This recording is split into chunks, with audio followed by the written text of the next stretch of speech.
Okay, good afternoon, Cordova. This is what I'm reading off here is actually our news release number 12. It's press release number 3, but really it's a weekly summary of most of what transpired this week.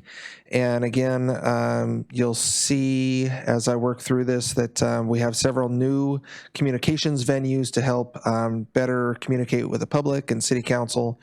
And so here we go. So this is a City of Cordova COVID-19. A confirmed positive case count to date is 0. One of the things the community has been requesting and that we can share now is that as of April 2nd, 2020, there have been 9 tests conducted in Cordova with 0 positive results. Between the Cordova Community Medical Center and the Alaka Community Health Center, we currently have the capability to test 300 people in Cordova at this time. More tests have not been administered because individuals have not been sick enough to meet the CDC guidelines for testing. The amount of testing supplies, as well as the lab time to process the tests, is limited within the community, state, and nation. That's why we're following close guidelines. We don't want to waste those limited test bases. So we've requested more tests and are exploring every possible avenue to increase our testing ability in Cordova. An antibody test was considered for purchase by the City Council at an emergency meeting today. I would just clarify that the antibody test is more of a screening than a test because it doesn't issue immediate results that indicate whether someone does or does not have a virus. So I just wanted to be clear, screening might be a better way to think of what an antibody test real function is. So the council referred the agenda item to staff to conduct further research on these antibody tests or others like them and or avenues for acquiring them. And we do have some avenues through the state who has ordered some in some other venues. So that is a topic that we're continuing to work on, and we'll update you, the public, as soon as we learn of any changes regarding our ability to test or screen with these antibody tests. So our incident management team, which collaborates with our medical professionals and emergency management teams in Cordova and around the state, feels that the curve has been flatter in Alaska, and and our virus incidence has been fairly low because of the social distancing and other steps that the tribes, governments, businesses, organizations, and individuals have put in place to protect themselves and their communities. We cannot emphasize enough how critical it is to continue these practices. That's something each and every one of us can and should be doing. Protect ourselves first, and by extension, that protects those around us. So this week, in a nutshell, we had Emergency Order 2020-2, which became effective March 30th, 2020. And that emergency order is available for review in its entirety on the Cordova Prepared page. That again is the banner at the top of the cityofcordova.net's homepage, and it does the following. A, it establishes individual distance protocols and acknowledgement of the heightened health risk posed by travelers to Cordova. So level 1 protocols are established for people who have been in Cordova for more than 14 days and include maintaining at least 6 feet of social distance from everyone outside your household and following all local, state, and federal health mandates. Level 2 protocols are established for people who have arrived in Cordova from a location inside or outside of the state within 14 days, including a 14-day home quarantine, except to travel to and from critical infrastructure work, to obtain services and supplies directly related to the individual's critical workforce position, to obtain personal food and supplies through third-party delivery, and to engage in outdoor physical activity only in areas where they're able to at all times maintain 6 feet distance between individual subjects to this rule and all other individuals. So individuals who display symptoms of COVID-19 must also self-quarantine in place for a minimum of 14 days, except to seek medical care.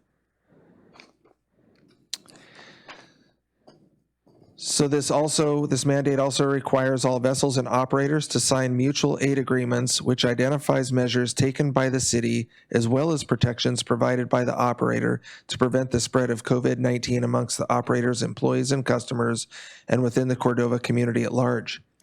It also binds the undersigned to agree to follow state and city mandates, and orders include a 14-day self-quarantine upon arrival and to take responsibility for their crew to do the same. These agreements will be available in their entirety on the city website by Friday, April the 3rd, and it requires local businesses open to more than 5 customers at one time at a physical site within the city to adopt and post a COVID-19 protective measures and policies on site detailing the measures taken by that business to protect employees and customers from COVID-19 exposure. It also establishes temporary operation rules for the conduct of city business, including provisions for electronic meetings, suspension of non-essential city meetings, adjustment of facility hours and usage, deferral of payments, and provisions for employee work rules. Processor plans. The City of Cordova Incident Management Team continues to work closely with processors and local leaders in the commercial fishing industry to ensure compliance with state and city mandates, to provide clarification on protocols, to communicate local expectations, to assisting in planning of mitigation measures, and to provide expert guidance from local healthcare professionals. All processors are submitting plans to the state of Alaska and to the city of Cordova detailing how they plan to quarantine all staff arriving from out of town for 14 days. Some plans may even include closing their campus to incoming and outgoing traffic altogether, or keeping staff on premises for the entire season. Each processor also plans to transport new arrivals directly from the airport to their facility. While they will still be allowed to work during this time, while they'll still be allowed to work during their quarantine, newly arrived staff will remain on property and separate from the local workforce during this time. Many processors are instituting health pre-screenings before potential employees board aircrafts to Cordova, and regular or daily health screenings include temperature checks while working. Additionally, the City of Cordova has clarified the following mitigation expectations. Groceries and supplies for quarantine staff available by delivery only. Social distancing of 6 feet must be exercised outside of work hours as per the city mandate. Safety policy and procedures need to be in place for office, facility, and contracted staff. Create social distancing in the facility as much as possible. All communities need to be educated on social hygiene measures regarding COVID-19, and clear signage regarding COVID-19 should be placed in common areas. Protocol on reporting illnesses should be clear to all employees.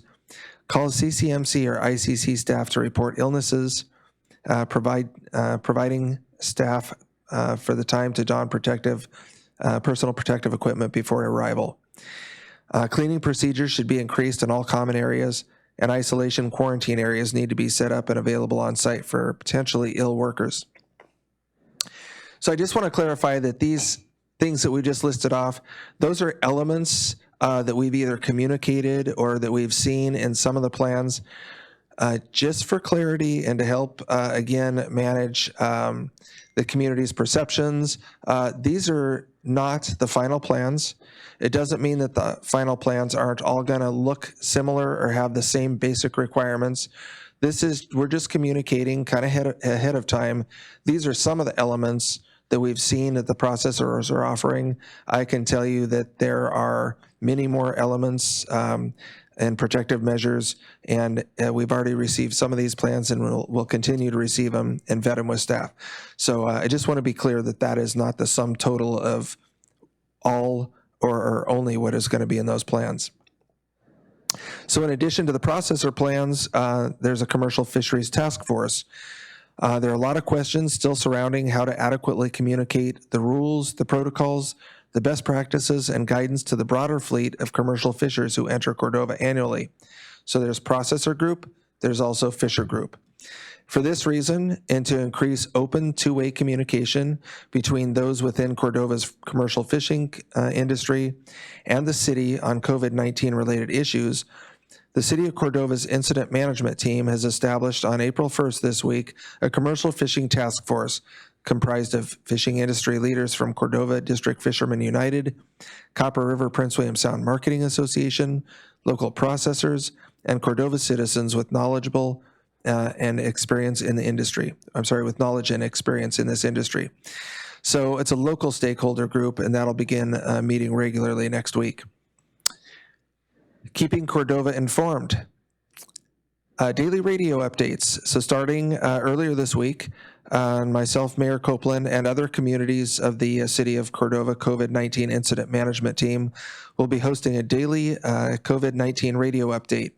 That program can be heard on KCDV-FM 100.9 and KLAM-AM 1450 at 1 p.m., 5 p.m., and 8 p.m. every Monday through Friday.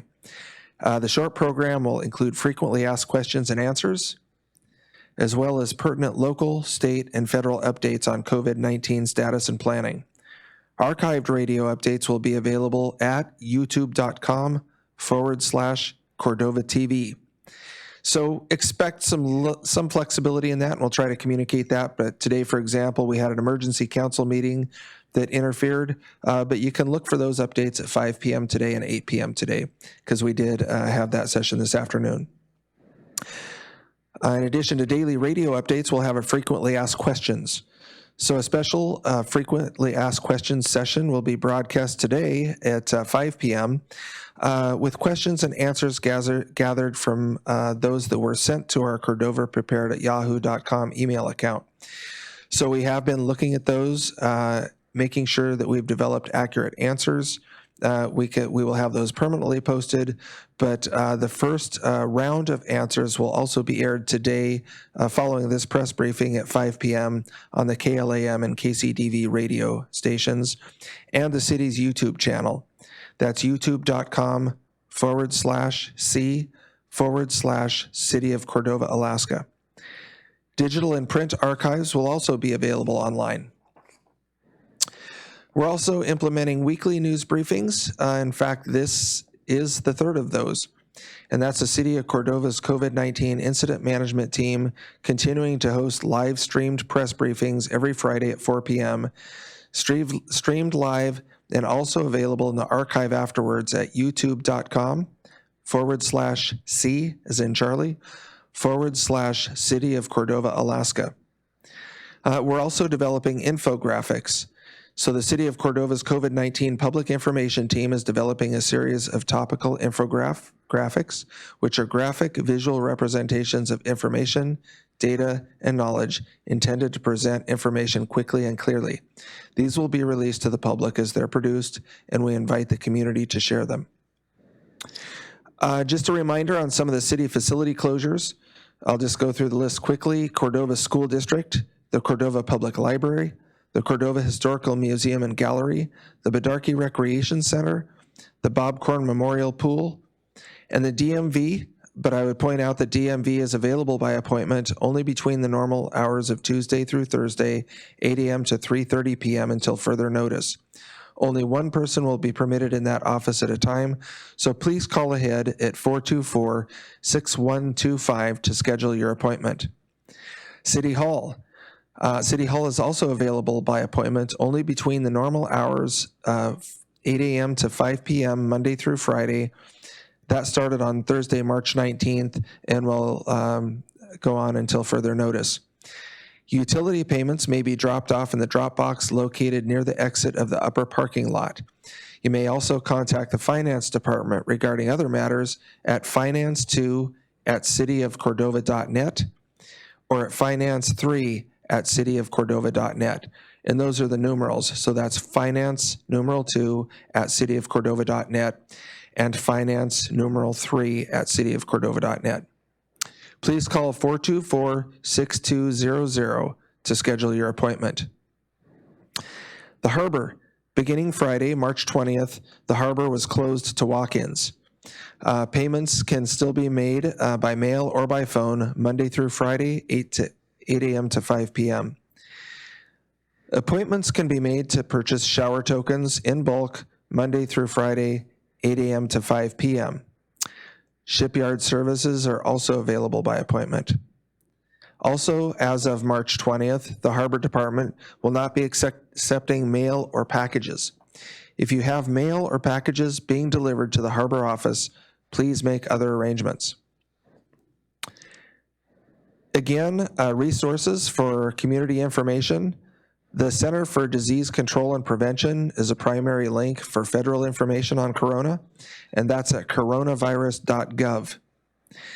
The state portal, a primary portal for coronavirus information, is the State of Alaska's Department of Health and Social Services, the DHSS. Their website is coronavirus.alaska.gov. Remember that you can also dial 211. That is the State of Alaska's information line for non-clinical questions. So for non-medical questions, general questions, dial 211. And the City of Cordova, of course, our portal is thecityofcordova.net. And again, you'll see the red banner right across the top that will take you to the Cordova Prepared page. So let's do our part, community, and practice the CDC guidance to keep Cordova free of COVID-19 for as long as possible. Please take every precaution to care for yourself and loved ones. Updates will be posted regularly at the Cordova Prepared page of the City of Cordova website and at facebook.com/groups/Cordova Prepared/. And the general local informations can still be directed to cordovaprepared@yahoo.com. So thank you, and again, some of today's resources are this press briefing and the 5 p.m. on your KLAM KCDV, and we appreciate their and the other media support. Appreciate Zachary from Cordova Times here in front of me, also attending the press briefing and helping us to get the word out to keep Cordova safe. And then also remember we have that Q&A that we had this morning that will also be airing at 5 o'clock this afternoon. Thank you, Cordova. And be safe, and help us help you and help each other be safe. Have a good evening.